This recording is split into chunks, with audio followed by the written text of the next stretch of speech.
Alô, alô, marcianos! Aqui quem fala é da Terra e, pra variar, estamos em guerra. Lígia, minha querida, qual que vai ser a bola da vez dessa noite? Estamos iniciando agora a primeira transmissão da nossa rádio, a Rádio Tóquio no Ar, que tem como objetivo falar sobre fotografia, Japão, relacionamento, batatinha e macarrão. O intuito da nossa rádio é falar sobre variedades acerca da fotografia, lançamentos, falar sobre notícias gerais, falar sobre o Japão, falar sobre Tóquio, falar sobre o Brasil e outros assuntos gerais inerentes à prática fotográfica. Sim, além de trazer reflexões sobre o mundo da fotografia. Vamos debater juntos sobre temas polêmicos, sobre temas inspiradores. Fica com a gente e acompanha aí. Agora aqui em Tóquio tá uma noite bastante agradável, não tá muito frio nem muito quente. São agora quase 8 horas da noite, faz 11 graus. Ou seja, tá friozinho, mas não muito frio. E nós somos o Casal da Foto. E para começar a nossa transmissão de hoje, trouxemos para vocês o som de Elis Regina, que tem tudo a ver com os momentos que estamos vivendo atualmente. Escuta aí.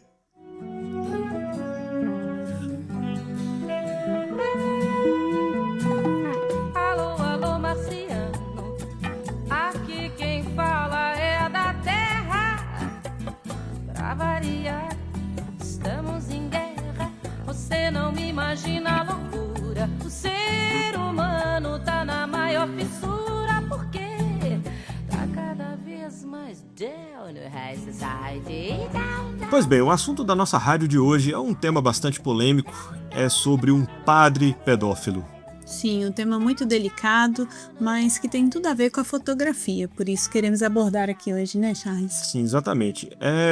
Quem nos conhece, quem nos acompanha há muito tempo, sabe que morávamos em Belo Horizonte até 8 anos atrás. Em Belo Horizonte tínhamos uma escola de fotografia, que era bastante grande, e antes de virmos para Tóquio, esse era o nosso negócio. E junto com a escola de fotografia, eu também tocava um projeto em Belo Horizonte que chamava BH Uma Foto por Dia. Sim, ficou muito conhecido na grande capital mineira, muita gente curtiu, acompanhou e até hoje recebemos, né, Charles, comentários e e-mails de seguidores. Sim, o Belo Horizonte Uma Foto por Dia foi um projeto que cresceu muito. Eu toquei ele ao longo de 4 anos. E eu tirava e postava praticamente uma foto por dia, mesmo até hoje, 8 anos depois que eu encerrei o projeto, eu ainda recebo alguns pedidos de fotografia, encomendas e muitos comentários no portal, para quem não conhece, é bhumafotopordia.com. Foi um projeto que eu desenvolvi com muito carinho, com muito amor. E dentro desse projeto, durante um tempo, nós tínhamos uma sessão que se chamava Personagem da Semana. Então a Lígia e eu, nós íamos atrás de personagens caricatos de Belo Horizonte e região, não apenas o centro de Belo Horizonte, como também Contagem, Betim e as cidades periféricas. E nós buscávamos esses personagens urbanos, que eram muito queridos pela comunidade, que todos gostavam muito. Aqueles personagens que quando chegamos num determinado bairro, todo mundo conhece, Você chega numa determinada rua e você fala, o seu João da padaria. Todo mundo conhece o seu João da padaria e todo mundo fala sobre ele, todo mundo conhece uma pessoa muito querida. Então, e pessoas também que fizeram a diferença na história de Belo Horizonte. Então, nós buscávamos essas personalidades, Sim, então a gente elaborava várias perguntas para fazer uma entrevista, para essas pessoas. E então depois marcávamos um encontro, tomávamos um cafezinho. Muitos personagens até viraram nossos amigos, depois da entrevista. Então era um momento, assim, uma sessão muito legal mesmo, que a gente gostava muito de fazer. E junto com essa entrevista, nós fazíamos uma foto dessa celebridade, dessa pequena celebridade, desse personagem, e nós publicávamos no portal BH Uma Foto por Dia com o nome Personagem da Semana, e o nome do sujeito fotografado, juntamente com um pequeno texto explicando um pouco da história dele, por que ele se tornou um personagem da semana, e essa coisa toda. E até que um dia a gente recebeu a indicação, de um personagem da semana, assim, uma pessoa que a gente achou bem interessante de entrevistar, porque era bem inusitado, Charles? Sim, era um personagem um tanto diferente, assim, não era muito o nosso estilo, a nossa pegada, porque eu gostava mais daquele personagem que estava mais entranhado ali com a vida comunitária, o dono de um café, ou alguém que desenvolveu um projeto interessante para a sociedade ou sobre a sociedade. Mas nesse caso ele era um padre bastante conhecido na zona leste de Belo Horizonte, na região leste de Belo Horizonte, mais especificamente na região do Paraíso. Ele gerenciava uma escola e uma igreja na região do Paraíso. E nós não conhecíamos muito bem, mas gostamos da indicação. Essa pessoa falou com a gente que ele era um padre muito querido, que todo mundo conhecia e as crianças gostavam dele. E tá, fomos lá, fizemos a entrevista, fotografamos o sujeito, postamos e isso já faz aproximadamente 12 anos. 12 anos de história. Pois é, Charles. E para quem não conhece, né, o nome desse padre é Padre Bernardino Batista dos Santos. Infelizmente ficou muito conhecido, né, e causou um grande rebuliço na comunidade. Sim, ele já era bastante conhecido na comunidade como uma autoridade católica, né, como um sacerdote na região onde ele atuava. E agora sua repercussão ficou ainda maior depois dos escândalos que surgiram recentemente acerca dele. E por que estamos falando sobre um tema tão polêmico aqui na nossa rádio de fotografia? Porque após o lançamento da fotografia desse padre no nosso site, né, no BH Uma Foto por Dia, nós recebemos muitos comentários. Sim, muitos comentários, né? Tem uma página dedicada a ele no BH Uma Foto por Dia, que é a página onde eu publiquei a fotografia dele e onde eu escrevi o texto, né? Eu e a Lígia, nós escrevemos a reportagem, a pequena matéria sobre ele, falando sobre quem que era o padre, essa coisa toda. Mas claro, né? Nós estamos acostumados a receber comentários nas nossas redes, mas esse post exclusivamente chamou muita atenção, porque de repente surgiram muitos comentários. Então, o que está acontecendo aqui, né? A gente falou. Sim, o BH Uma Foto por Dia ele foi um projeto bastante conhecido em Belo Horizonte e região, e se expandiu também muito pelo Brasil todo, entre pessoas, principalmente belo-horizontinos que não moravam mais em Belo Horizonte, gostavam de acessar o projeto numa tentativa de se aproximar emocionalmente com a cidade, né? Mas apesar disso, ele não recebia muitos comentários. Ele era muito visualizado, até hoje é muito visualizado, mas ele não recebia muitos comentários, não era muito comentado. Normalmente um post dava ali 5, 10 comentários. E esse post especificamente do Padre Bernardino, de repente, quando a gente abriu a página, havia mais de 100 comentários. Isso há 4 anos atrás?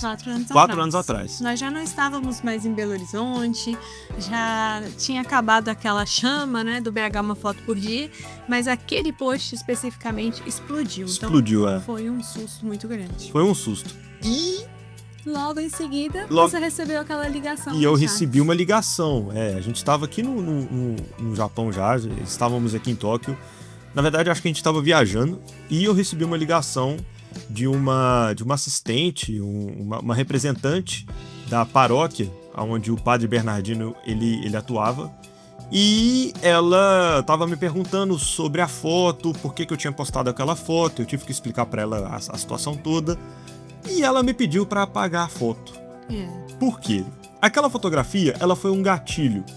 As pessoas elas começaram a comentar na fotografia numa forma de utilizar a fotografia como um mural de desabafo. De denúncia. Por quê? Algumas pessoas começaram a publicar nessa fotografia que o Padre Bernardino ele havia abusado de algumas crianças há alguns anos atrás. E com isso muitas pessoas começaram a se abrir. E então essa fotografia, ela foi uma porta para que as pessoas pudessem se expressar, né, sobre os seus sentimentos. Um sentimento que já estava guardado há muitos anos e que a pessoa não tinha com quem falar, né? Ou se falava, ninguém escutava. Então, como no blog era possível entrar com um comentário anônimo, essas vítimas, elas começaram a relatar, né, todos esses abusos anonimamente.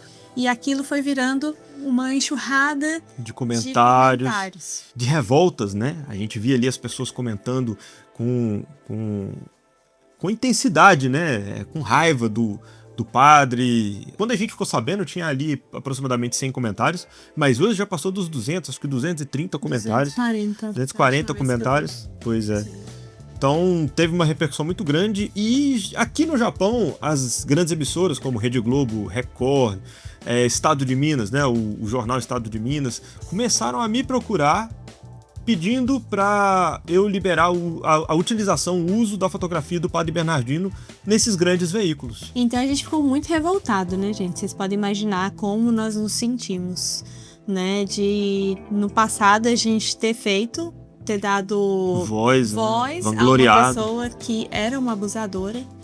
E depois a gente descobriu tudo isso, né? A gente não sabia. Mas, ao mesmo tempo, ficamos felizes de ver como que a arte ela pode ser libertadora, né? Porque através da fotografia as pessoas puderam expressar seus sentimentos. Então, quando essas emissoras nos procuraram solicitando o uso de imagem, né, dessa fotografia, nós liberamos gratuitamente, porque a gente achou que aquilo ali seria realmente importante. E resumidamente, basicamente, o padre Bernardino, ele era um abusador. Ele era um molestador, né? Ele abusava das crianças. Não sei se houveram casos de adolescentes, mas eu sei que esses casos eles eram isolados, pessoas que não conheciam entre si. Então, descobriu-se posteriormente que não havia nenhum indício de que as pessoas poderiam ter feito um complô contra ele, porque eram pessoas de tempos diferentes, que moravam em locais diferentes. E isso veio à tona, foi um assunto nacional, saiu em redes nacionais, saiu na Rede Globo. A fotografia ficou amplamente divulgada, acabou que a fotografia ela acabou sendo um símbolo dessa história toda. E no final de 2025, na verdade agora no início de 2026, ele foi processado e agora ele está preso. Recebeu pena aí de mais de 20 anos de prisão. Ele atualmente agora está com 75 anos de idade, já não me lembro, 70 e alguma coisa. E a justiça foi feita. Quem quiser acompanhar os casos, né, e os relatos de toda essa história, tem uma página no Instagram, nós vamos colocar aqui no cantinho para vocês seguirem. É uma página que uma mãe de uma das vítimas abriu para que as pessoas pudessem falar, pudessem expor os seus sentimentos e também mostrar a revolta de todas essas pessoas por esse padre. Sim, e fotografia é isso, né? A fotografia, ela é o retrato de pessoas que têm suas verdades e suas mentiras pessoais, né? Quando a gente lida com os cidadãos urbanos, estamos ali mostrando muitas vezes a casca, né? A casca que ele mostra para a sociedade, né? A forma como ele se mostra para as pessoas. Muitas vezes ele é muito querido, que é o que acontecia com o padre Bernardino, né? Todo mundo gostava muito dele, era um padre carismático e aquela coisa toda, mas que depois se descobriu que não era bem assim a história. E infelizmente nós fotógrafos muitas vezes a gente não tem acesso a esse tipo de coisa, ou a gente fica sabendo disso muito tempo depois, né? Que foi o caso, inclusive lá no blog nós deixamos uma nota de esclarecimento para não dar a sensação de que estávamos a vangloriar, né? Que estávamos vangloriando um padre abusador, e, enfim, né? As outras coisas que ele chegou a fazer. Mas deixamos essa nota lá para deixar isso bastante claro. E nós, fotógrafos, a gente lida com isso, né? A gente passa por isso. Não é culpa nossa, né? E também eu acho que a gente tem que deixar a verdade evidente. Nós fomos advertidos por muitas pessoas que nós deveríamos apagar a fotografia do nosso blog, né? Mas não podemos apagar, né? De maneira alguma. Porque aquilo ali faz parte é um relato, né? É uma reportagem, é um relato, e faz parte da história do padre, faz parte da história das pessoas que sofreram aqueles abusos. Pensando na fotografia documental, né? Aquilo ali é um documento e é importante deixar aquele documento explícito para todo mundo. A fotografia, né, Charles, ela sempre teve, assim, se a gente for pensar historicamente, o papel de revelar verdades ocultas, né? Quantas e quantas fotografias não tiveram um papel importante de mostrar a verdade, né? De relatar um problema, de escancarar ali na cara da sociedade que aquilo estava acontecendo. Mesmo que seja na pós-produção, né? Porque quando fizemos a fotografia do padre Bernardino, não sabíamos de nada disso, não tínhamos noção dessa situação toda. E foi logo não, mas um tanto depois que nós postamos essa fotografia que toda essa verdade veio à tona, né? Então, querendo ou não foi uma fotografia que documentou tudo isso que aconteceu, mas ela, no fim das contas, ela acabou documentando através dos comentários, né? Que acabaram relatando melhor o que havia por trás daquele personagem que estávamos ali expondo. Mas então, Charles, você acha que o fotógrafo, né, quando ele faz uma foto, ele é responsável pelo futuro daquela pessoa que ele fotografou? Acho que de certa forma, com certeza. Porque a fotografia, ela é muito poderosa.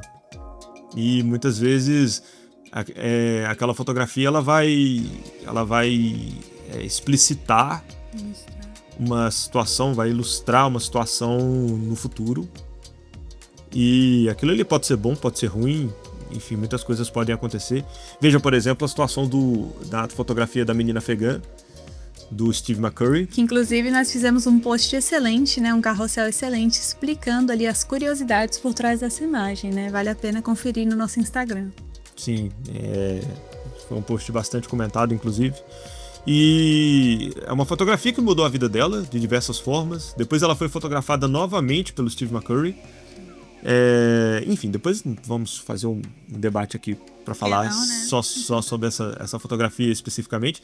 Mas é óbvio que é uma fotografia que mudou a vida dela, né? Claro que esse aí foi um caso talvez um pouco exagerado, porque, querendo ou não, a fotografia dela estampou a capa da National Geographic, e isso por si só já é um grande acontecimento. Mas nós também temos aquela fotografia do Sebastião Salgado, do projeto Imigrantes, que também parece muito até com a história da garota afegã, né? Sim. E depois, no futuro, o Sebastião foi lá falar com ela e fizeram reportagem sobre ela. Sim. E mostraram, né, que na verdade nada mudou muito, né? Sim, Sim. Na vida dela nada mudou, né? Ela continua numa situação muito parecida desde quando ela foi fotografada. Mas enfim, depois vamos talvez fazer um programa só para falar sobre esse tema. Mas é claro que a fotografia, né, respondendo a sua pergunta, eu acho que, claro que o fotógrafo, de certa forma, ele é responsável, não responsável diretamente, porque, claro, se a pessoa vir a ser presa ou vir a acontecer alguma coisa assim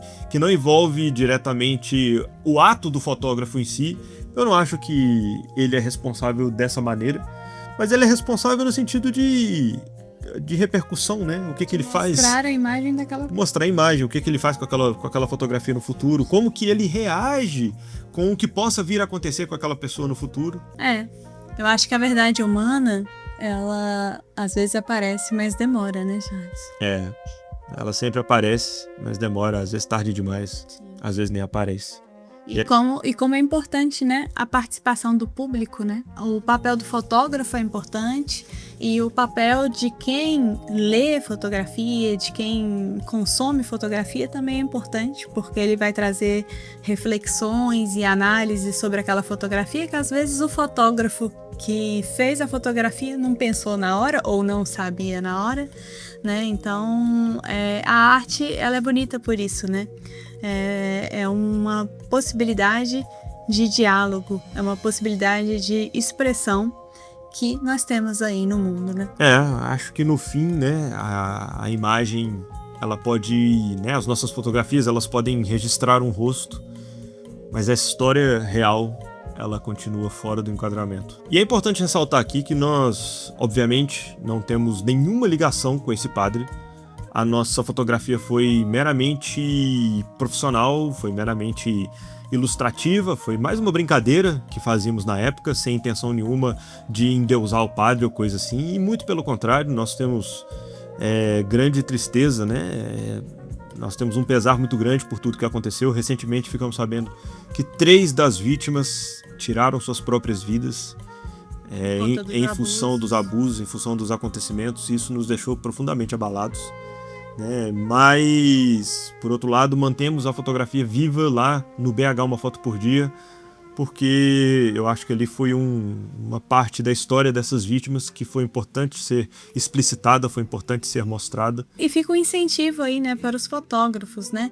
Tirem suas câmeras do bolso, fotografem, registrem o mundo, documentem as pessoas, né? Documentem as histórias, escrevam sobre suas fotografias, né? Isso tudo é importante, é uma porta, né? É uma forma de expressão e de dar voz aos outros também, né? Então é isso, ficamos aqui, despedimos de vocês após o nosso primeiro episódio do Tóquio no Ar, a nossa rádio online que lançamos hoje. Estamos muito felizes.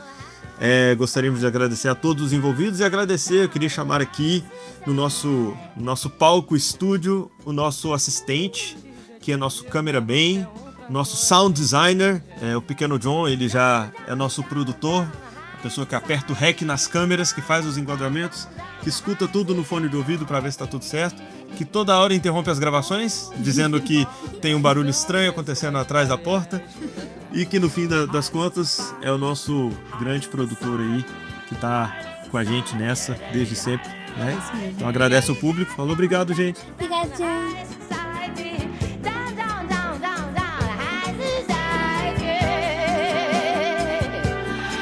Ai, que chique é o jazz, meu Deus. Ei!